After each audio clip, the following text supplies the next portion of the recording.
Is PHP agency a scam? Most likely you're here today because you're considering a career selling insurance with the PHP agency. And maybe you saw some videos online saying that PHP is a scam, it's a multi-level marketing operation. And you're wondering if it really and truly is a great choice to partner with as an insurance agent. My goal today is to provide you information to determine whether or not the PHP agency opportunity is truly for you or not. And to also answer those questions, is PHP agency a scam? Is PHP the best agency for me to join? And is PHP legitimate? And we're gonna do it a little uniquely this time. We're actually going to review a video that Coffeezilla and Patrick Bet-David, owner of PHP agency, participated in, where Patrick Bet-David defended PHP agency and saying that it wasn't a scam, it was legit, and it wasn't a typical multi-level marketing operation. And where Coffeezilla pushed back against that and tried to prove his point that everything he was saying wasn't truly the case. What I'm gonna do is actually clip different parts of this video. You can watch the video in full, we'll link it below, in order to provide some perspective specifically as an insurance agent and agency owner to help you as a potential agent figure out if what's being said is true and to provide some perspective, because ultimately what I care about most in making this video is helping you decide where you belong as an insurance agent and to determine if the PHP agency truly is a good fit for you or not. So let's begin. And then I realized that that is itself an MLM, and we wanted to talk to you about it because I think MLMs are extremely predatory. By the way, do you know the difference between an MLM and an FMO? FMO? Oh. FMO and an MLM?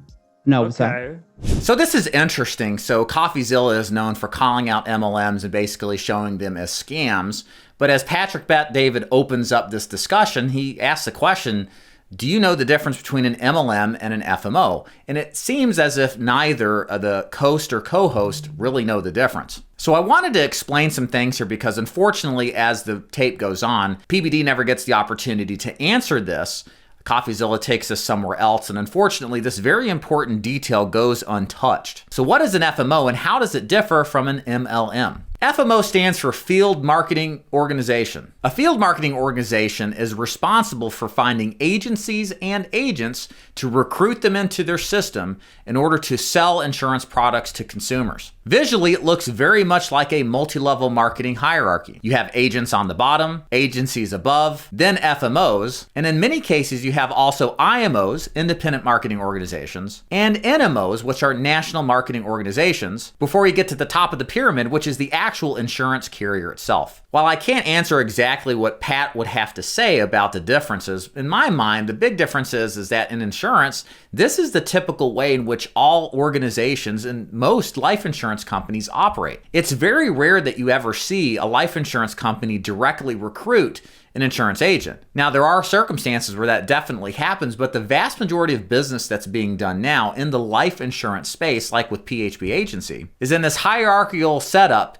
to where there is agents, agencies, FMOs, and eventually at the top, the insurance carrier. So you can argue that the FMO insurance agency business is hierarchical like a multi-level marketing company. But I think where the difference in how an FMO operates versus an MLM operates really is in the culture. And while the operational structure looks the same between an MLM and an FMO, I think what really sets it apart is what is the culture in the organization itself. For example, does the organization encourage people and motivate and reward people to recruit people to recruit? Are there joining fees? When you're recruiting into the opportunity, is it made to seem like it's easy, that everybody can do it? These are the things I would tell you as a prospective insurance agent to be looking for. And unfortunately, you're gonna have to kind of read between the lines to see if the culture is one that seems legitimate and focused on the agent's support and development versus supporting its recruiters to recruit people to recruit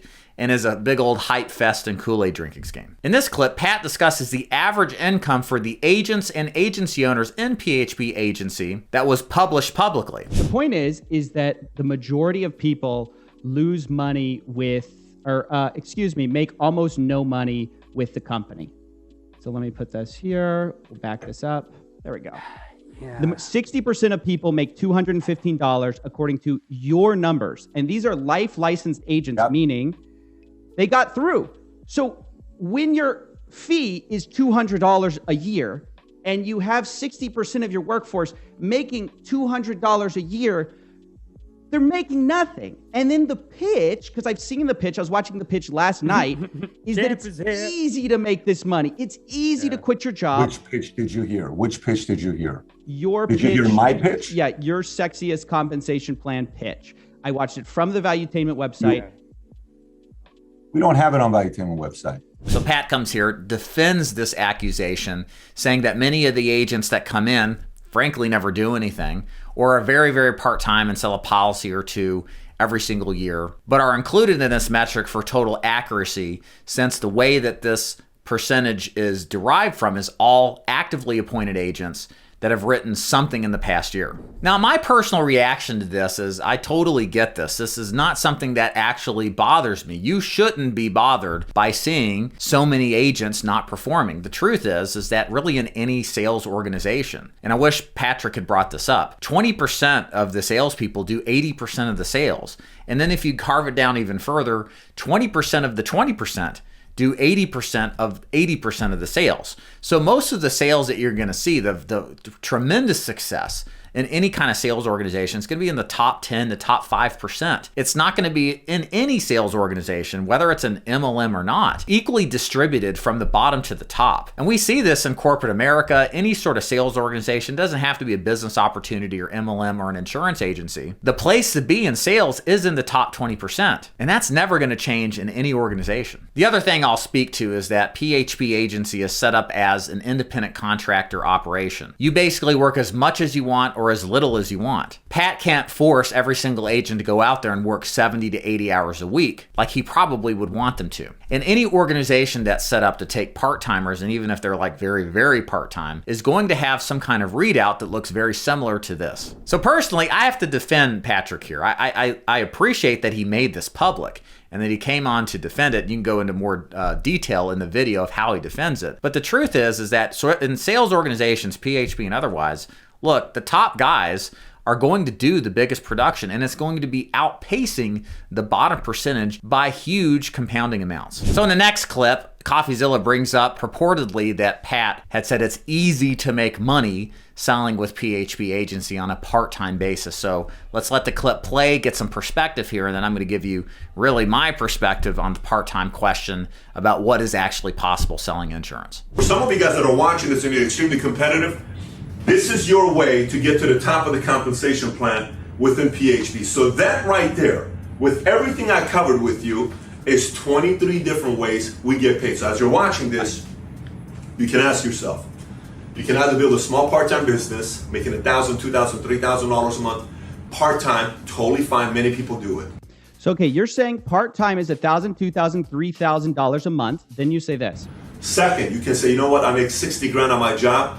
I can easily make $100,000 a year with this, and I can do it on my own time as a business owner. Do you understand how you're implying when you say easily make $100,000 a month with this business? You're implying I'm not saying, I didn't say you can. I said, if you think you can easily make six figures, you can do this business. So I listened to this a couple of times and I actually agree with Pat here. He did say, hey, in reference to the person thinking this, that, hey, I can make 60 grand, I can easily add another couple of tens of thousands, whatever the number he said. But he never implied directly or said directly, could argue he implied it, that it's easy to make money. It was kind of taking the frame of somebody who had some aspirations and ambition. Although I do understand where Pat's coming from, I could see why people could take it the wrong way, but never did Pat ever say this stuff is easy and it's no big deal. So a bigger question is, can you make money part-time selling insurance? I started in the business in 2011 part-time. I had a personal training gym, was not associated with PHP agency whatsoever. I was selling a product called Final Expense. It's a great product to sell to seniors 50 and older. Huge market that's growing and still is a great opportunity. And I did that part-time. I was really working closer to 30 hours a week, so it was very almost full-time. But it is something that helped me get kick-started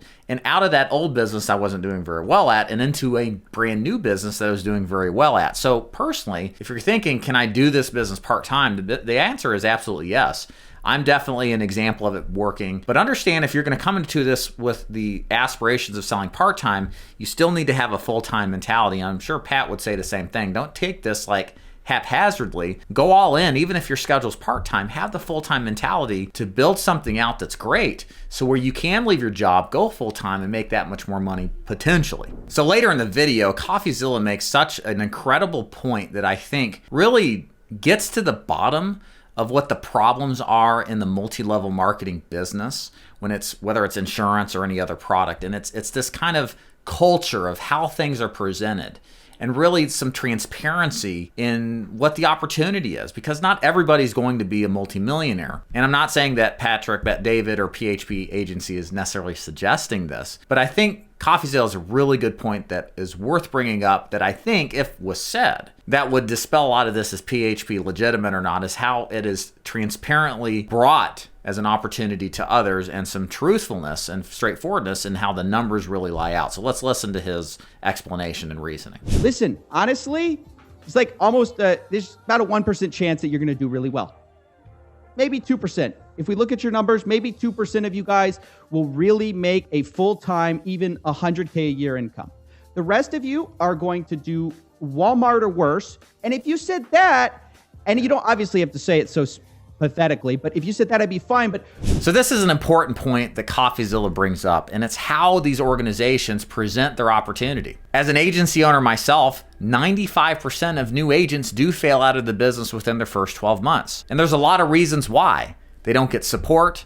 They're brought into a multi-level marketing organization. Recruiting is more important than selling insurance successfully. They don't get training. They don't have access to leads to get them in front of good prospects that will most likely buy. So you can't just pin the failure rate exactly on somebody's in an MLM, although I think that does affect failure rates and increase them. But the problem in many cases is that this reality isn't projected. Since I started my agency in 2013, I try to share this reality on the content that I produce, is that this is a tough business. It is definitely not easy. It is simple with most products that you would sell, but it is not easy. And that since most fail, you should probably be proactive and being careful with the agency that you join to make sure that you're in a product line that fits your personality and that you've given yourself the best chances of success. And I think when you're radically transparent like this about the realities of selling insurance, you rid yourself of this, are you a scam type of stuff, and is the opportunity not so much as what it really is. If you're forthright and honest about the small success rate and the kind of money that can be there, you don't have to worry about this stuff. And the truth sets you free. So at this point in the video, Coffeezilla brings up how Patrick Bet David, a lot of these organizations out there push the idea of selling the dream. You can be a millionaire. You can have all the cars that you want. You can do the things that you want. And it's easy to do. Now here's Patrick Bet David's response to that, and I'm going to give you my perspective after he says it. Think about it. When you go on a date with a girl, what do you tell her if you really want this girl to be your girlfriend and be your wife? Do you tell her, hey, I don't know if I'm going to be the best husband for you. I don't know if I'm going to be this. I don't know if, you're going to sell her the dream. Everything's about selling the dream. Barack Obama got elected selling the dream. So did Lincoln. So did Clinton. So again, I find myself in agreement with Pat. The truth is that of course you sell the dream. If you're selling a business opportunity, you're going to paint it in a way that makes it sound incredible. And the truth is, me included, I've been from being broke in the business and run an agency now, and I've been through the gamut of failure and success, and I can tell you the dream is real if you work towards it. Again, the problem here isn't selling the dream as much as it is being honest about selling the dream. For example, what does it take to get to the dream? Well, it's going to take years, sacrifice, and all the while, there's a huge price to pay, and there's no guarantee you're going to get it. Now, that probably sounds different than what maybe they're accusing Pat of, which I'm not sure exactly if it's the truth or not, that this is easy. Everybody does it. You're lazy if you don't, right? Blah, blah, blah, blah, blah. So the point is, Pat, I agree with. You got to sell this thing. Look, I'm trying to convince you to go into strangers' homes or pick up the phone and try to sell them something. And that's a monumental task, and it takes some inspiration to do that. So there's nothing wrong with selling the potential and the opportunity. It's just you got to make sure as a organization that you don't oversell it, or like Pat says later in the video, sell something that isn't true, like a lie in order to get the point across. You don't need to do any of that. If you yourself have been there and you've had success and you can convey what it's like to go from rags to riches on a personal basis, just keep it honest. Again, not overinflated or oversold. And I think the reaction to this stuff is going to be a lot better. So Pat has a really good point in the following clip. He talks about the low income earners that are at the bottom that make an average of $200. And I think this is really demonstrable of what it's like to run an agency and recruiting agents and bringing them on. And I think he makes a really good point. He makes some valid analogies that I think really Coffeezilla didn't do a good job answering. So I'm going to let this clip play a little bit longer so you can see, and then I'll provide you some commentary on kind of what it's like to run an agency and kind of why Pat's saying what he's saying. You're a smart guy. There's no way in the world you're a dummy here. You're a smart guy. You're an intellectual guy to be able to have this kind of discourse. There's no way you don't have a lot here. Do you really think somebody makes $200 a year not working hard? Honestly, let me ask this question from you one more time. Do you really think somebody makes $200 a year working hard? Honestly, you're a reasonable guy. I think this is what happens. I think a lot of people get sold on the dream by a bunch of hyped up marketing, and they think it's not hyped up marketing. And they think because people tell them that part-time you're going to make $1,000, $2,000, $3,000. They think part-time you're going to make $60,000 a year. It's so much better. They flock in. They realize they've been misled. If you would be willing to be reasonable with me, I can have a discourse with you, but you're not. You cannot sit here and tell me. What am I not being reasonable about? I'm asking you a question. You're a smart guy. Yeah. Do you actually think a person who doesn't sell one home a year, that's the real estate industry's fault? Patrick Bet-David's right here, guys. Like, when you get recruited into a sales opportunity and you're making $200 a year, there's a lot of you out there, you ain't working hard. That's the truth. So I think judging the entirety of an organization off of somebody who's not selling a lot and saying it's a scam, when the truth is this is straight commission, you got to go out there without looking at the activity that the agent's doing.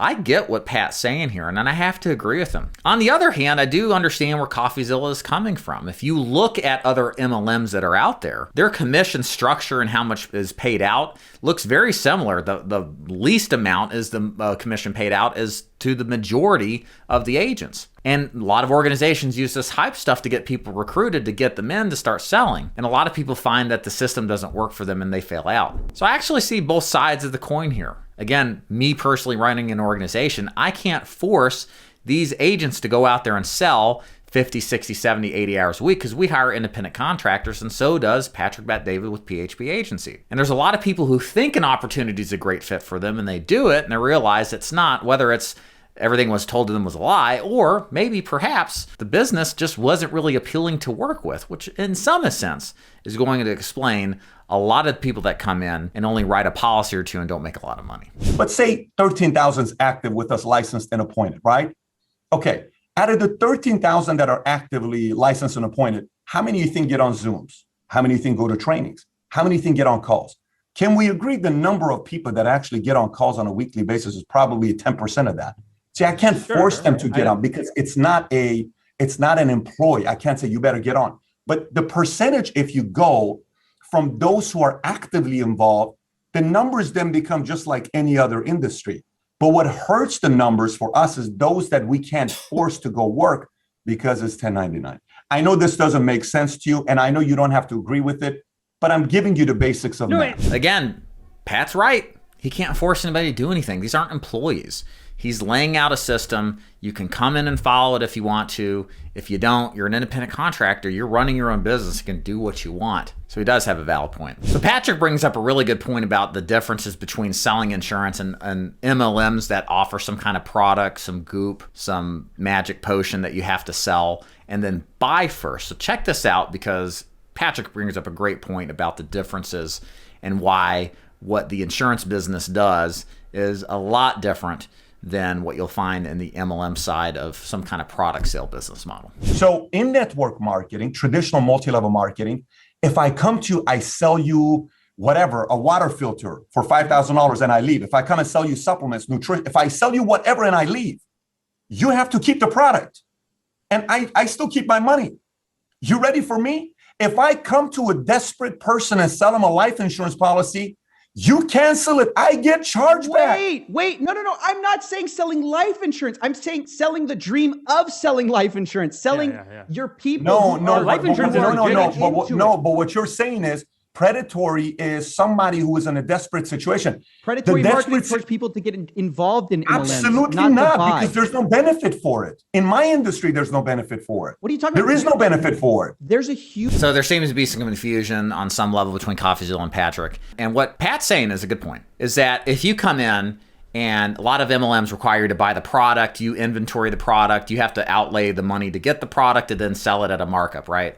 Well, with insurance, you don't do that. You get right into the business and you start selling insurance. And the difference is if you sell and push somebody into a product, then you may run into a chargeback situation. Sure, you can buy it as a new agent, maybe from the person who recruited you, and they'll get an override, right? They'll get a payout, but you can cancel the plan. And then what'll happen is when you cancel the plan, you get a chargeback, or the person gets a chargeback that sold it to you. So they have to pay their money back. Whereas you don't see that in the MLM side, at least that's what Patrick's argument is. Meaning you can't come in and sell a bunch of people who you recruit, your policy to make an override off them in the same way you can with an MLM pushing product. So there's more risk in pushing somebody into buying in a state of desperation and maybe couldn't afford it than there would be an MLM model pushing product. Not exactly what Coffeezilla is saying and kind of discussing here. We'll kind of get into more of that as we watch, but Pat is right. That's a marked difference in what you see from an insurance operation than an MLM that's requiring you to buy product to inventory then to sell that you may never sell. Just bring everybody in, all this. Yeah, but it's not for everybody. It's the desperate client. It's not for the desperate client, because those people that we used to sell to that couldn't afford, say, they canceled the policy. One, it wasn't good for them. Two, was a waste of time for the agent. And three, we made our numbers look bad, and we made the insurance company do phlebotomy work, EKG. That's a lot of money. They lose money, meaning whether you keep the insurance policy or not, the insurance company that spent money getting the blood work, getting the EKG, that's a lot of money for them. I wasted their money. So I had to understand that you cannot just go sell insurance to anybody, and we changed our philosophy. Patrick's right. Again, you write a bunch of bad business, you push people to buy, they can cancel it. You don't have that same effect with the product pushing MLM, where you as the rep have to carry the inventory, and there's a specific reason why, so that there's a transaction made so the company can register a profit. And then whatever you're housing, you may or may not sell it, and that may be a loss to you. Again, in this business, if you do that stuff, it'd be like, hey, I want my money back within 9 months, because that's what a policy will do, is that if it gets lapsed or canceled, you have to pay some portion of that profit back that you got. You don't see that on the MLM product side, and I think Patrick brings up a good point. You're right. You're right. But watch this. You're right. Okay. You are right. Let me tell you why you're right. So we recruited desperate agents. Do you know what happened to us when we recruited desperate agents? Guess what desperate agents do? Quit. Anything and everything to make money. And in the insurance business, it's all an advance game. So what an advance game is, you can come in, write $50,000 of premium. I advance you, can walk away. I lose the money. Okay. And the insurance company, I'm an LOA. LOA is a license only, which means LOA is, I don't know how technically, okay, let me give this to you in 30 seconds. So say you write an insurance policy and I don't pay you, say AIG pays you. Mm-hmm. So you come right through my agency, but AIG pays you. So when it comes down to collecting the debt, guess who collects your debt from you? AIG collects the debt from you. But an LOA, they don't collect the debt. All the debt rolls through me, right? I don't know if this makes sense when you cancel the policy. So I get all the debt coming back to me. So you know what happens when you bring a rogue agent in and they write 30, 40, 50,000 points and they leave? I get the charge back. So guess what? Every single time, like right now, we've lost a few $1 million. We're sitting on debt because you can never collect the debt. It's very challenging to collect the debt because when they leave, you're just not going to collect it. Believe me, I've learned the hard way how to build a better business. Again, I'm surprised how much I'm agreeing with Pat here, because I don't really like his business model. There's things about it that I think you can find better. We'll talk about that at the end, but really none of that's being hit on. But Pat has a good point again. Again, a lot of these organizations and companies, they'll recruit anybody with a pulse, and their belief is if they just get more bodies and warm bodies going, they're going to make more money. And that's a problem that a lot of the MLMers from the Amways and Herbalifes that migrated into insurance, because a lot of the structure is the same. That's the mentality they brought. But the reality and the biggest difference between insurance and the MLM product pushers is that clients can cancel their policy. Insurance agents don't carry inventory of product to sell. The inventory is written on the spot at the time of application for a policy. And since the client can cancel that, if an agent who's desperate comes in and pushes a product that's desperate on, or a desperate attempt to push something on another prospect, then they'll get a chargeback.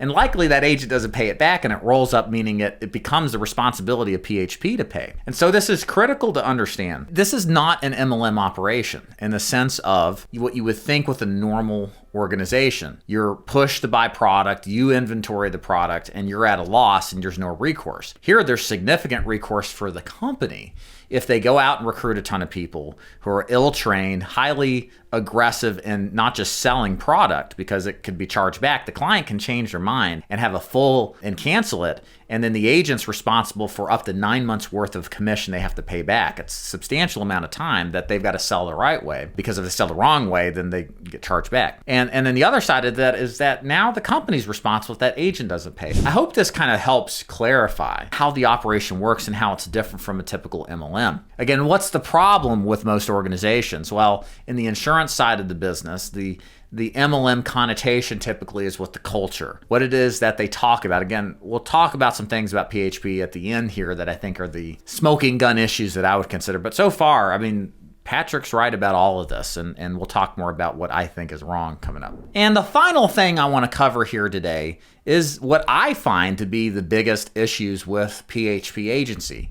It has nothing to do with how they run their organization in a multi-level marketing style hierarchy. It doesn't have anything to do with the insurance products it's selling. I think everything about what PHP is doing is above board. The one thing that I have issue with specifically is how compensation works and how it's tied to recruitment, and how if you're an agent that wants to sell and maximize your commissions, then this is where I may have an issue with how the company is run. So what better way to take a look at this than show you my screen? I'm going to pop over here. We're going to look at a comp grid that we found, a compensation grid that we found off the internet, off of, I believe, financeguy.net, who does MLM reviews.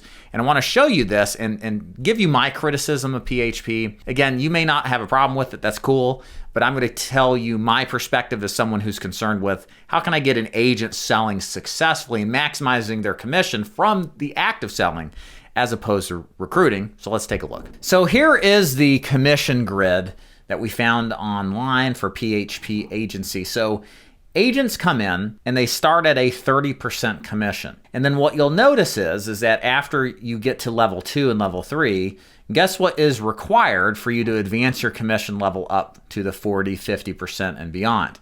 It requires you to recruit insurance agents. So I remember hearing some CEO or some consultant say, if you want to know what the company cares about, take a look at how it compensates its salespeople. And it couldn't be any clearer to me, just reviewing this, that the way that you become successful with PHP is not necessarily strictly selling, but also in building an organization and a team within the PHP business model and duplicating that process of finding people to recruit and building multiple layers below you in the form of recruiting people and building an agency. So why does this matter? Well, if you're interested in selling insurance successfully and you think that it's kind of silly to start recruiting people right away as you're a new agent, then maybe PHP's organizational setup wouldn't make sense for you. There are organizations like mine, shameless plug, that start agents at 100% commission because, simply put, we recruit people who want to sell successfully and not focus on recruiting. So you need to have higher commission levels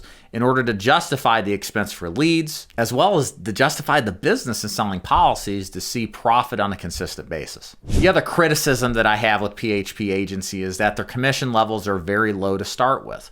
Again, selling IULs, term products, those kind of products that the PHP organization sells, you can likely find commissions that are higher elsewhere. Again, arguably, if you want to go out there and create an agency and you're looking to use a franchise type of operation in the sense of duplicating what someone else or another company works, it may be best to take a commission cut in order to do just that. But again, if you're an agent that wants to learn how to sell and be successful on your own pen writing business, then what you're going to find with PHP with the commission levels here versus other organizations is that you may very likely be taking a much lower level of commission on each sale made, which is going to complicate and more likely make difficult the ability to make more money than you would at some other organization that would hire or offer sometimes double, if not triple, the amount of commission made for the same exact sale. Another criticism that I have of PHP is that it is an LOA model. Pat mentioned this earlier, and what that means is that all of the commissions from your sales are paid directly to the company, PHP agency, and then PHP doles out the compensation at their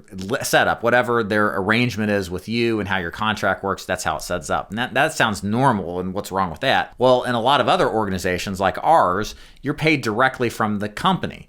The company pays you directly, meaning like the insurance company, and we stay out of the payment game. So you know clearly and concisely what you're going to be paid. You're also locked in, invested, and own your business from the first day. Whereas with PHP, I believe it takes a full year before you're fully vested.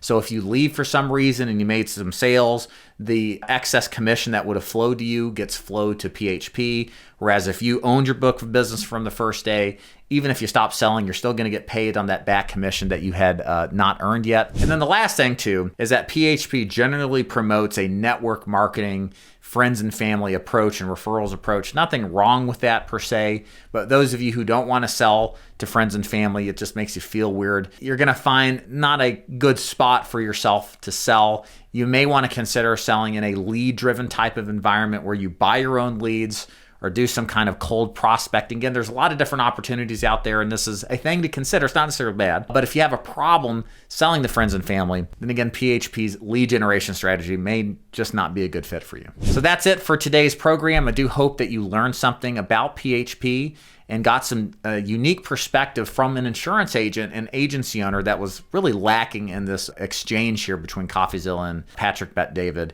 And I hope you got some more confidence in making the decision about where you're going to go in your insurance agency. Like Pat said, not everybody's made for this business, and likewise, not every agent is perfect fit for an agency. You got to do your due diligence in finding the best, and hopefully it's videos like this to help clarify what was confusing earlier. If you'd like more information on my agency, the Dig Agency, we recruit agents nationally. We provide leads for free, or you can buy your own leads. We can help you sell remotely. We can help you sell in person. And our focus, of course, is on training agents to become top producers first and foremost, and to worry about agency building later after you got some street cred. You can learn more about our agency at davidduford.com. Thank you.